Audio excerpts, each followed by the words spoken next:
Hi friends, welcome back to Krithika Yashvika kitchen. ಮತ್ತು ಪುದೀನ rice ಮಾಡೋದು ಹೇಗೆ ಅಂತ ನೋಡೋಣ ಬನ್ನಿ. ಮೊದಲಿಗೆ ಶುಂಠಿ ಬೆಳ್ಳುಳ್ಳಿ ಎಲ್ಲ ನೀಟಾಗಿ ಕಟ್ ಮಾಡಿ ಇಟ್ಕೊಂಡು ಬೆಳ್ಳುಳ್ಳಿ ಎಲ್ಲ ಮಿಕ್ಸಿಗೆ ಅಂತ ಹಾಕ್ತಾಯಿದ್ದೀನಿ ನೋಡಿ. ಮತ್ತು ಕಾಯಿ ತುರಿ, ಸ್ವಲ್ಪ ತೆಂಗಿನಕಾಯಿ, ಹಸಿಮೆಣ್ಸಿಕಾಯಿ ಎಲ್ಲ ಹಾಕಿ ಮತ್ತು ಸ್ವಲ್ಪ ಪುದೀನ ಎಲ್ಲ ನೀಟಾಗಿ ಬೇಡಿಸಿ ತೊಳೆದು ಈಗ ಹಾಕ್ತಾಯಿದ್ದೀನಿ. ಅದೆಲ್ಲ ಮಿಕ್ಸಿಗೆ ಹಾಕ್ಕೋಬೇಕು. ಮತ್ತು ಒಂದು ಕುಕ್ಕರ್ ಇಟ್ಟು ಅದಕ್ಕೆ ಸ್ವಲ್ಪ ಎಣ್ಣೆ ಹಾಕಿ ನೋಡಿ, ಎಣ್ಣೆ ಎಲ್ಲ ಕಾದಿದೆ ಅಂದಾಗ ಚಕ್ಕೆ, ಲವಂಗ ಮತ್ತು ಪಲಾವ್ ಎಲೆ ಎಲ್ಲ ನೋಡಿ ಎಣ್ಣೆ ಹಾಕ್ತಾಯಿದ್ದೀನಿ. ಎಣ್ಣೆ ಸ್ವಲ್ಪ ಚೆನ್ನಾಗಿ ಕಾಯಬೇಕು.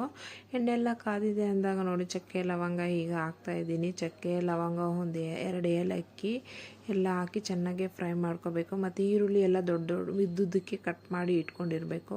ಈರುಳ್ಳಿ ಎಲ್ಲ ಹಾಕಿ ಚೆನ್ನಾಗಿ ಗೋಲ್ಡನ್ ಕಲರ್ ಬರೋ ತನಕ ಫ್ರೈ ಮಾಡ್ಕೋಬೇಕು. ನೋಡಿ ಈಗ ಫ್ರೈ ಮಾಡ್ತಾಯಿದ್ದೀನಿ. ಈ ಥರ ಗೋಲ್ಡನ್ ಕಲರ್ ಬರೋ ತನಕ ಫ್ರೈ ಮಾಡಿಕೊಂಡ್ರೆ ತುಂಬಾ ರುಚಿಯಾಗಿರುತ್ತೆ ಫ್ರೆಂಡ್ಸ್ ಪುದೀನ ರೈಸು. ನೋಡಿ ಯಾವ ಥರ ಎಲ್ಲ ಫ್ರೈ ಮಾಡ್ತಾಯಿದ್ದೀನಿ ಅಂದ್ಬಿಟ್ಟು ಈ ಥರ ಎಲ್ಲ ಚೆನ್ನಾಗಿ ಫ್ರೈ ಮಾಡ್ಕೋಬೇಕು. ಚೆನ್ನಾಗಿ ಗೋಲ್ಡನ್ ಕಲರ್ ಬಂದಿದೆ ಅಂದಾಗ ಚೆನ್ನಾಗಿ ಫ್ರೈ ಮಾಡಿಕೊಂಡು ಟೊಮೆಟೊ ಚಿಕ್ಕದಾಗಿ ಹಚ್ಚಿ ಇಟ್ಕೊಂಡಿರಬೇಕು. ನೋಡಿ ಟೊಮೆಟೊ ಈಗ ಹಾಕ್ತಾಯಿದ್ದೀನಿ. ಟೊಮೆಟೊ ಸ್ವಲ್ಪ ಫ್ರೈ ಮಾಡ್ಕೋಬೇಕು. ಚೆನ್ನಾಗಿ ಚೆನ್ನಾಗಿ ಫ್ರೈ ಮಾಡಿಕೊಂಡ್ರೆ ತುಂಬಾ ರುಚಿಯಾಗಿರುತ್ತೆ ಫ್ರೆಂಡ್ಸ್. ನೀವು ಟ್ರೈ ಮಾಡಿ ನೋಡಿ. ಮಕ್ಕಳಿಗೆ ಲಂಚ್ ಬಾಕ್ಸ್ಗೆ ಎಲ್ಲ ಆಗುತ್ತೆ. ತುಂಬಾ ರುಚಿಯಾಗೂ ಇರುತ್ತೆ. ಮಿಂಟು ಹೆಲ್ತ್ಗೆ ಒಳ್ಳೇದಲ್ವಾ, ಅದಕ್ಕೆ ಟ್ರೈ ಮಾಡಿ ನೋಡಿ. ತುಂಬಾ ರುಚಿಯಾಗಿರುತ್ತೆ. ಮತ್ತು ಉಪ್ಪು ನಮಗೆ ಎಷ್ಟು ಬೇಕೋ ಅಷ್ಟು ರುಚಿಗೆ ತಕ್ಕಷ್ಟು ಉಪ್ಪು ಹಾಕಬೇಕಲ್ವ. ಉಪ್ಪು ಹಾಕಿದ್ರೆ ಸ್ವಲ್ಪ ಟೊಮೊಟೊನೂ ಬೇಗ ಬೇಯುತ್ತೆ. ಅದಕ್ಕೋಸ್ಕರ ನೋಡಿ ಈಗ ಉಪ್ಪು ಈಗ ಹಾಕ್ತಾಯಿದ್ದೀನಿ. ನನಗೆ ಎಷ್ಟು ಉಪ್ಪು ಬೇಕೋ ಅಷ್ಟು ಉಪ್ಪು ಹಾಕ್ಕೊಂಡು ಮಿಕ್ಸ್ ಮಾಡ್ತಾಯಿದ್ದೀನಿ. ತುಂಬಾ ರುಚಿಯಾಗಿರುತ್ತೆ ಫ್ರೆಂಡ್ಸ್. ಮಕ್ಳಿಗಂತೂ ಮಾಡಿಕೊಟ್ರೆ ತುಂಬಾ ಹೆಲ್ತ್ಗೂ ಒಳ್ಳೆಯದು. ನೀವು ಟ್ರೈ ಮಾಡಿ ನೋಡಿ. ಚೆನ್ನಾಗಿದ್ದರೆ ಕಮೆಂಟ್ ಸೆಕ್ಷನ್ನಲ್ಲಿ ಕಮೆಂಟ್ ಮಾಡಿ. ನೋಡಿ ಈಗ ಬಟಾಣಿ ಸ್ವಲ್ಪ ಬಿಡಿಸಿ ತೊಳೆದು ಇಟ್ಕೊಂಡಿದ್ದೆ. ಬಟಾಣಿ ಈಗ ಹಾಕ್ತಾಯಿದ್ದೀನಿ. ನೋಡಿ ಬಟಾಣಿನೂ ಸ್ವಲ್ಪ ಫ್ರೈ ಮಾಡ್ಕೋಬೇಕು. ಚೆನ್ನಾಗಿ ಸ್ವಲ್ಪ ಫ್ರೈ ಮಾಡಿಕೊಂಡ್ರೆ ತುಂಬಾ ರುಚಿಯಾಗಿರುತ್ತೆ. ಅದಕ್ಕೋಸ್ಕರ ನೋಡಿ ಹಾಕಿ ಫ್ರೈ ಮಾಡ್ತಾಯಿದ್ದೀನಿ. ಹೆಲ್ತ್ಗೂ ಅಷ್ಟೇ ಫ್ರೆಂಡ್ಸ್, ಮಿಂಟು ಅಂದರೆ ತುಂಬಾ ಒಳ್ಳೆಯದು. ಅದಕ್ಕೋಸ್ಕರ ನಮ್ಮ ಮಗುಗೆ ಮಾಡಿಕೊಡೋಣ ಅಂತ ಮಾಡ್ತಾಯಿದ್ದೀನಿ.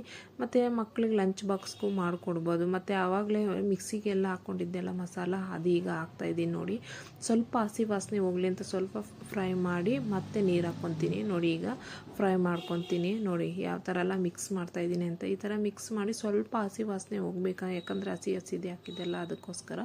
ಮತ್ತು ಸ್ವಲ್ಪ ನೋಡಿ ಧನಿಯಾ ಪುಡಿ ಸ್ವಲ್ಪ ಹಾಕ್ತಾಯಿದ್ದೀನಿ.